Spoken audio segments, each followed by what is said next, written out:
نہیں سمجھ میں آئی ہے؟ آپ یہ بتائیے، میں آپ سے بھی کہہ رہا ہوں، ادھر بیٹھے ہوئے بڑے بڑے لوگ ادھر ذمہ داران بیٹھے ہوئے ہیں، اور آپ جانتے ہو میری عادت کو کہ میں بہت صاف بات کرتا ہوں آپ سے، جو یہاں پڑھے لکھے ہیں ان سے، اور جو ہمارے احباب یہ طلبہ ہیں ان سے، اور تمام کے تمام مجمع عام سے میں یہ بات کہہ رہا ہوں کہ مائک لگا دیا، بتائیے انسانیت اب اصل ہے، انسانیت مقدم ہے، انسانیت پہلے ہے یا دھرم پہلے ہے؟ کیا بچا ہے؟ آپ ہی کے سامنے آ کر کے وہ اس طرح کا مائک کیوں لگا رہے ہیں؟ معلوم ہوا وہ ساری دنیا کو دکھا رہے ہیں، اور ایسے لوگوں کے سامنے لگائیں گے جن کے پاس میں دھرم کا گن اور علم ہے ہی نہیں۔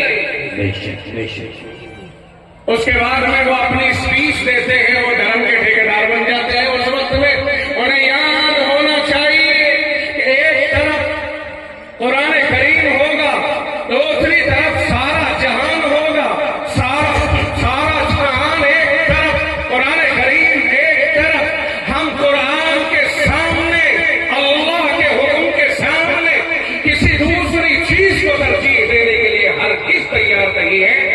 قرآن ہے تو انسانیت ہے، قرآن ہے دنیا کے اندر ایک دوسرے کے ساتھ امن و امان، بھائی چارگی، شانتی، سب کچھ ہے۔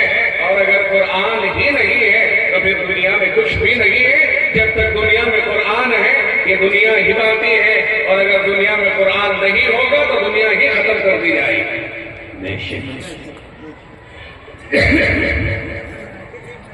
انسانیت کس نے سکھائی؟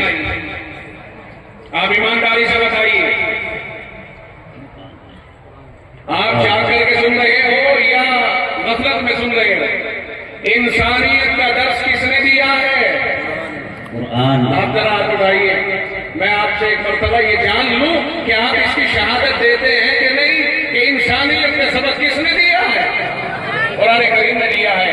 جب قرآن کریم نہیں آیا تھا تو دنیا کی حیثیت اور کیفیت یوں تھی کہ ایک گھر میں بیٹی پیدا ہو رہی ہے اور 5 لوگوں کا ذہن یہ ہوتا کہ اسے جنگل میں لے جاتے اور زمین میں گڈھا کھود کر کے اسے زندہ دبا دیا کرتے، اور یوں کہا کرتے کہ میں نے بیٹی کو زندہ زمین میں دبا دیا، یعنی اپنے گھر میں بیٹی پیدا ہونے کو عیب سمجھتے تھے۔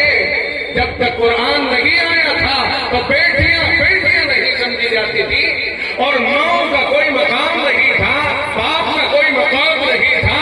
ایک دوسرے پر ظلم، جبر و تشدد، دہشت گردی، آتنک وادی یہ عام تھا، اور مردار کو کھایا کرتے تھے، لوٹ مار کرتے، قتل و غارت کرتے۔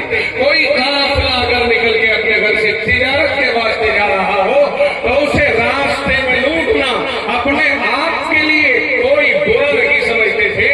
قرآن نہیں آیا تھا تو کیفیت یہ تھی، انسانیت دفن تھی، انسانیت کسی کے پاس نہیں تھی۔ مگر قرآن کریم آیا، اللہ نے نبی رحمت صلی اللہ علیہ وسلم پر غار حرا میں اللہ نے جبریل امین کے ذریعے سے قرآن کریم پیش فرمایا، اور ابتداءً 5 آیتیں آپ کے اوپر اتاری گئی، اور یہ 5 آیتیں جہاں ابتدا ہے اس آیت کی وہ ہے اقرا، پڑھیے، تعلیم حاصل کیجیے۔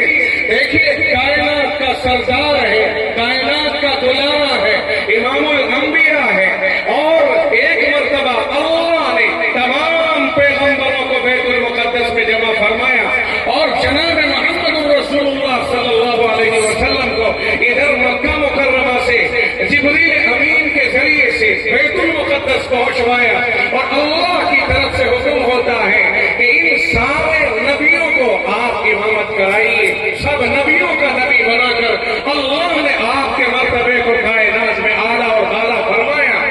اور اس واقعے کے اندر ایک خاص بات اور سمجھ میں آ رہی ہے جو ہمیں اس دور میں سمجھنا بہت ضروری ہے، وہ یہ سمجھ میں آ رہی ہے کہ دیکھو اللہ نے اس امت کے نبی کو، کائنات کے سب سے عظیم تر انسان جناب محمد رسول اللہ صلی اللہ علیہ وسلم کو مکہ مکرمہ سے بلا کر بیت المقدس میں تمام نبیوں کا امام بنایا۔ جتنے پیغمبر